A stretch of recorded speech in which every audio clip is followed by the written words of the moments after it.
think it's kind of good to put context around the why. So this started with a group of our a little more advanced athletes that wanted to embark on something together.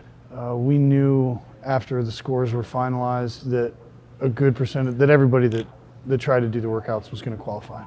CCF has been a competitive gym in the past. We've sent more teams to regionals than any other gym in the area. We are the only gym in the area to ever send an individual games athlete. But even more so than that, we have an excellent history of community. We have had individuals in the community step up and want to help. They wanted to see what these guys could do on a larger scale.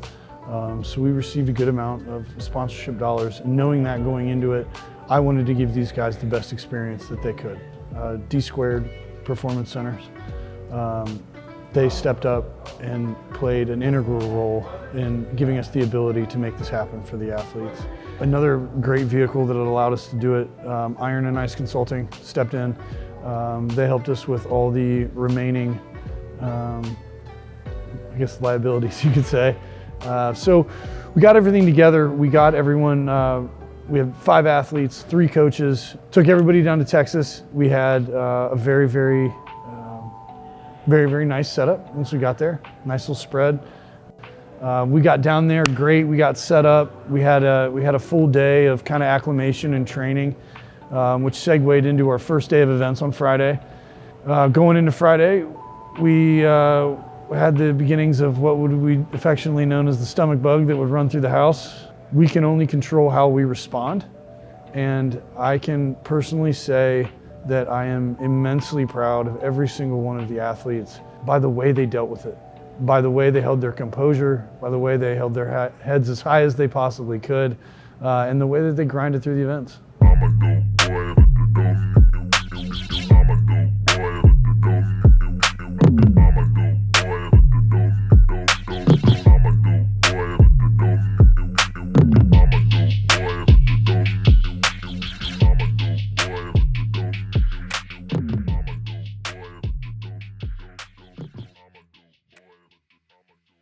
So getting at it day one, got up, everybody had a pretty good wake up.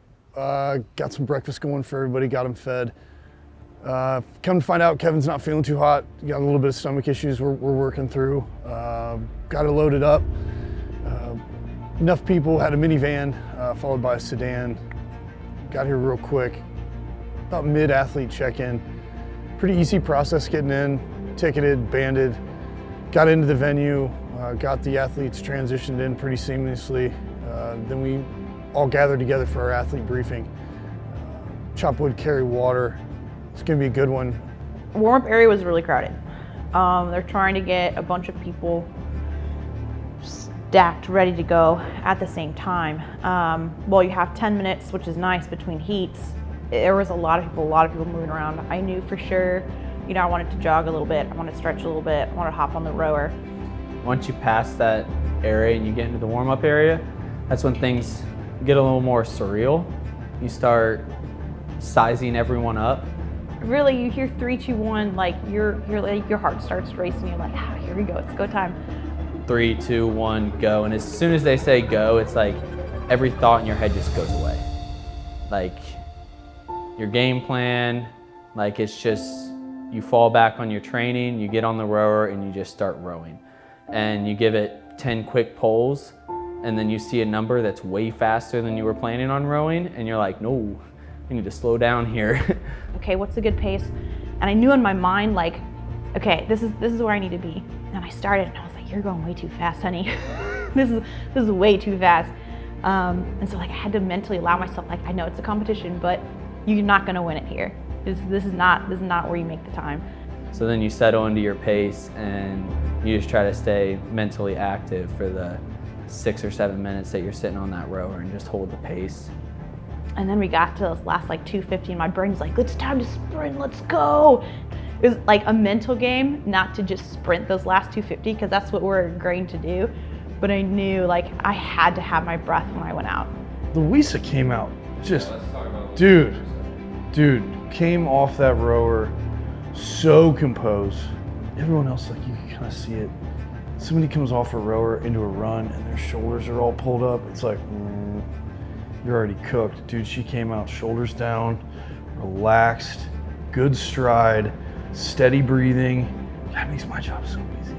I mean, at that point, I'm just a cheerleader. It's like, I don't have to tell you anything that you don't know and aren't already putting in practice.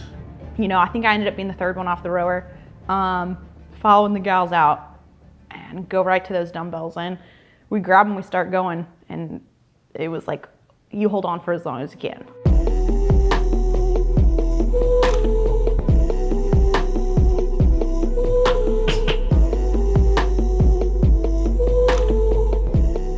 "70 pounds in one hand and 40 pounds on the other made it difficult, because normally if it's just like 270 pounds, you can kind of put the dumbbells in front of you and they kind of carry the momentum. But if you got those dumbbells too far in front of you because they're not the same weight, you just start leaning to one side.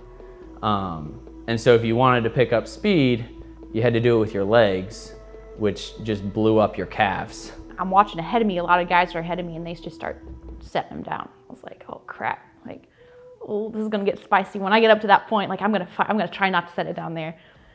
And then more guys kept setting theirs down. I was like, I just don't think I need to set them down. And so I actually made it all the way out to the halfway point and started making my way back before I set them down the first time. So then I kept walking and just like, there was no run for me. Like didn't even cross my mind. I was like, you're just gonna heavy, quick shuffle. Ben was very, very, very well composed pretty much the whole time. Dude's cool as a cucumber, and I think it shows in the way that he works out, the way that I don't see fatigue affect Ben, and I think he's very good at concealing it.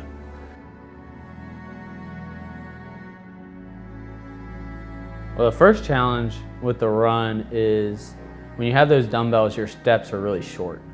Like you're not taking big steps. So then you dump the dumbbells and you try to take off running, and your body's used to like those tiny little steps, which causes you to run really slowly.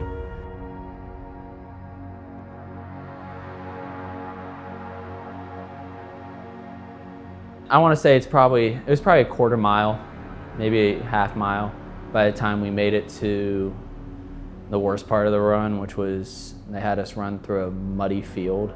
And it wasn't really even a muddy field, it was like a swamp. And every step you took, it felt like quicksand, and like the ground was fighting back with you to try to get your foot out of it, which took a lot out of your legs. Your legs were already tired. By the time you got there, you had like found your rhythm, and then they were like, nah. So we meet up with Carly and Eric after they've done, I would say, they're about probably halfway, kind of getting to that halfway point of the run. Eric is closing in on and passing people, very efficient in the run, was very composed. Carly was the same way. As we made it out of the mud, I was like, I think the hard part's over. It started to rain a little bit. These were like hard, like they felt like someone was flicking you raindrops. I was like, oh no. Mentally, I just like felt so defeated for a split second of like, I'm gonna be running in the rain. This is gonna suck. It's all right. We get out there and we're going. I'm like, doing okay. We're hanging in there. I come around the corner and I see James like cutting across the parking lot. I'm like, oh, and he's like, go, coach, go. That's a good pace. In my mind, I was like, Jesus.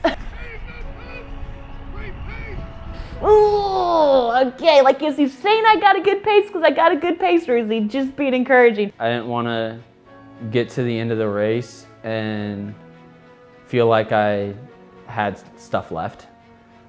To see both of them close it out with like just a dead sprint, that's awesome. I don't think that they saved anything. I just think that they knew where they were, and they downshifted and they hit it, and they didn't care. They weren't gonna end that race knowing that they could have run any harder. Across the finish line, it was like, I ain't running any more than this. Like, that was all I had. I felt bad. Like, I felt bad. There was a part of me that was like, I never want to do that again in my life. And there's another part of me that was like, you don't feel like you have to puke, so did you try hard enough? You want to finish and be like, yeah, I never want to do that again. Because that means you paced it pretty well. The mystery's gone. Now we fight. Like they're ready. Today was an endurance event. Me. Like, I get it, but me. Let's get some barbells. Let's get on a rig. Let's see what these guys can do. I got a feeling everybody's gonna wake up a little hungry tomorrow.